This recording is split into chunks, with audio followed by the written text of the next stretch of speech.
अगर आप एक किसान हैं, आपके पास थोड़ी बहुत भी ज़मीन है जिस पर आप खेती बाड़ी करते हैं, तो ये वीडियो आपके लिए काफ़ी इंपॉर्टेंट साबित हो सकती है। क्योंकि आज की इस वीडियो में हम आपको बताने वाले हैं कि अब 2025 में फार्मर रजिस्ट्री को करने के बाद आप प्रधानमंत्री किसान सम्मान निधि योजना में कैसे अप्लाई करेंगे।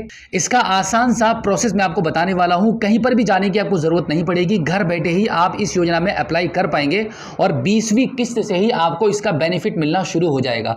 जैसे कि मैं आपको बता दूं कि सरकार प्रधानमंत्री किसान सम्मान निधि योजना के तहत साल में किसानों को 6,000 रुपये का अमाउंट प्रोवाइड कराती है, जिसमें हर 4 महीने के बाद आपको 2,000 रुपये की किस्त मिलती है।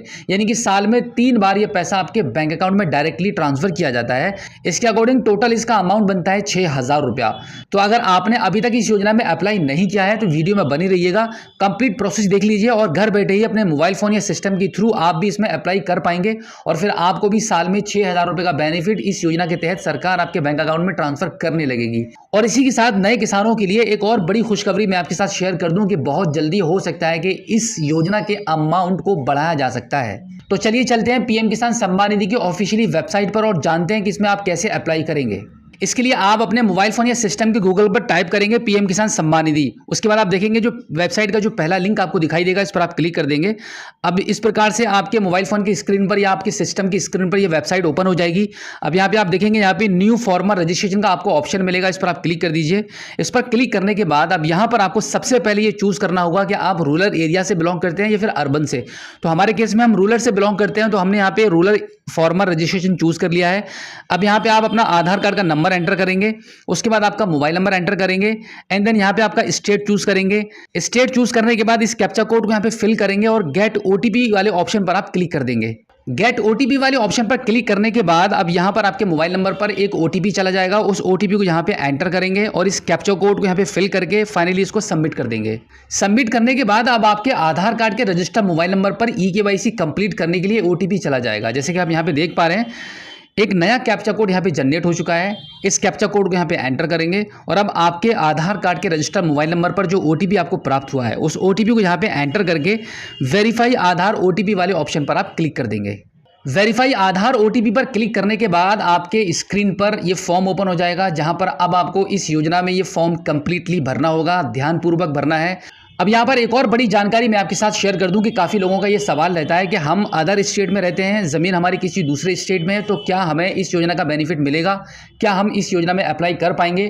तो बिल्कुल कर पाएंगे। आप यहाँ पे देख सकते हैं कि यहाँ पर हमने उत्तर प्रदेश, हमारा डिस्ट्रिक्ट जहाँ पर हमारी ज़मीन है उत्तर प्रदेश में है और हमारा जो आधार में एड्रेस है वो किसी और दूसरे स्टेट में है। तो इस एप्लीकेशन को हम यहाँ पर ऑनलाइन अप्लाई करने वाले हैं, जो कि सक्सेसफुल हो जाएगा, क्योंकि इससे पहले भी हमने कई सारे पीएम किसान सम्मान निधि धारकों के फॉर्म को अप्लाई किया था, जिनको अप्रूवल मिल चुका था, अप्रूव कर लिया गया था और उनकी बराबर किस्तें भी आ रही हैं। तो अगर आपके भी मन में कोई ऐसा डाउट है कि हमारी ज़मीन किसी दूसरे स्टेट में है, आधार में एड्रेस किसी दूसरे स्टेट में है, तो क्या हमें पैसा मिलेगा या नहीं मिलेगा, बिल्कुल मिलेगा। आप भी कर लीजिए बिल्कुल इसी प्रोसेस के थ्रू। अब यहाँ पर हम अपना जहाँ पर हमारी ज़मीन है उसके मुताबिक यहाँ पर हम अपना डिस्ट्रिक्ट चूज़ करेंगे, उसके बाद सब डिस्ट्रिक्ट चूज़ करेंगे, ब्लॉक चूज़ करेंगे और गाँव चूज़ करेंगे।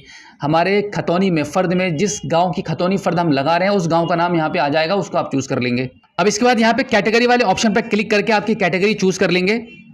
अब यहाँ पर फार्मर टाइप वाले ऑप्शन में स्मॉल 1-2 हेक्टर वाले ऑप्शन को चूज कर लेंगे। अब यहाँ पर आपका फादर नेम एंटर करेंगे।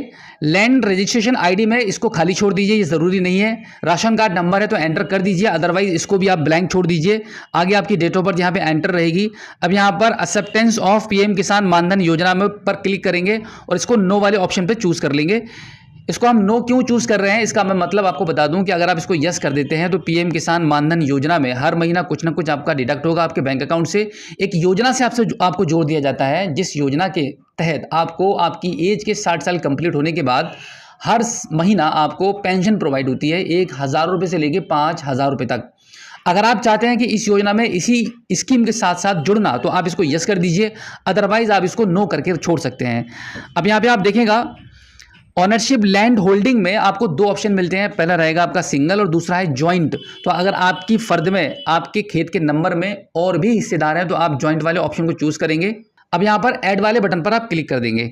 ऐड पर क्लिक करने के बाद अब यहाँ पे आपकी ज़मीन से रिलेटेड कुछ इन्फॉर्मेशन यहाँ पर आपको ऐड करनी होती हैं, जैसे खाता संख्या, सर्वे नंबर, एरिया और ये जो ज़मीन है वो आपके पास आपके नाम पर कब आई थी, 2019 से पहले आई है या 2019 के बाद आई है। तो इनमें से कोई एक ऑप्शन आप चूज करेंगे कुछ इस प्रकार से। उसके बाद यहाँ पे लैंड ट्रांसफर डिटेल में आपको कुछ ऑप्शन मिलते हैं जिसमें से आपको चूज करना होगा death of husband, death of father, विरासत में आपको ये जगह मिली है, आपने ये ज़मीन परचेज की है, गिफ्टेड की गई है, या फिर आपका लैंड ग्रांट अलॉटमेंट हुआ है। उसके बाद लैंड वेस्टिंग वाले ऑप्शन पर आप डेट चूज करेंगे इस कैलेंडर को ओपन करके कि कौन से डेट में ये ज़मीन आपके नाम पर आई थी। तो इस प्रकार से आपकी लैंड डिटेल्स को फिल करने के बाद फाइनली इसको ऐड वाले बटन पर क्लिक कर देंगे। आपकी ज़मीन ऐड करने के बाद आप देखेंगे कुछ इस प्रकार से यहाँ पे आपकी डिटेल्स यहाँ पे ओपन हो जाएगी, आपको शो हो जाएगी। जो भी डिटेल्स यहाँ पर आपने फिल की है वो सभी डिटेल्स यहाँ पर आपको दिख जाएगी। अब इसके बाद आप फाइनल लास्ट में आप आएंगे तो यहाँ पर अपलोड सपोर्टिंग डॉक्यूमेंट्स का एक ऑप्शन मिलेगा सबसे लास्ट में, जहां पर आपका फॉर्मर रजिस्ट्री के साथ साथ आपको आपकी खेत की खतौनी लगानी होती है। फॉर्मर रजिस्ट्री के लागू होने से पहले मैं आपको बता दूं कि जितने भी पीएम किसान सम्मान निधि इस एप्लीकेशन को फिल करते थे तो वहां पर सिर्फ आपकी खेत की खतौनी की कॉपी ही अपलोड होती थी। अब आपकी खेत की खतौनी की कॉपी के साथ साथ अब आपको फॉर्मर रजिस्ट्री का फॉर्म भी अपलोड करना होगा अटैच करके। तो यहाँ पर हमने इन दोनों डॉक्यूमेंट्स की फाइल को मर्ज करके कंप्लीट कर लिया है, इस फाइल को बना लिया है। तो यहाँ पर हम फाइल को चूज करके यहाँ पे अभी सेव करने वाले हैं। तो चूज वाले फाइल पर हम क्लिक करेंगे और कुछ इस प्रकार से हम अपनी फाइल को यहाँ पे अपलोड कर देते हैं। अब फाइनली हम सेव वाले बटन पर क्लिक कर देते हैं। सेव वाले बटन पर क्लिक करने के बाद आपके मोबाइल फोन की स्क्रीन पर एक रेफरेंस नंबर जनरेट हो जाएगा, यानी कि आपका जो आवेदन है इस योजना में सक्सेसफुली हो चुका है। अब आपको कुछ दिन वेट करना होगा, लगभग 7 to 15 डेज का समय लगेगा आपके इस बेनिफिशियरी को क्रिएट होने में। सबसे पहले आपके इस फॉर्म को तहसील से अप्रूवल मिलेगा, उसके बाद इसको डिस्ट्रिक्ट से अप्रूवल दिया जाएगा एंड देन फाइनली इसको स्टेट लेवल से अप्रूवल मिलेगा।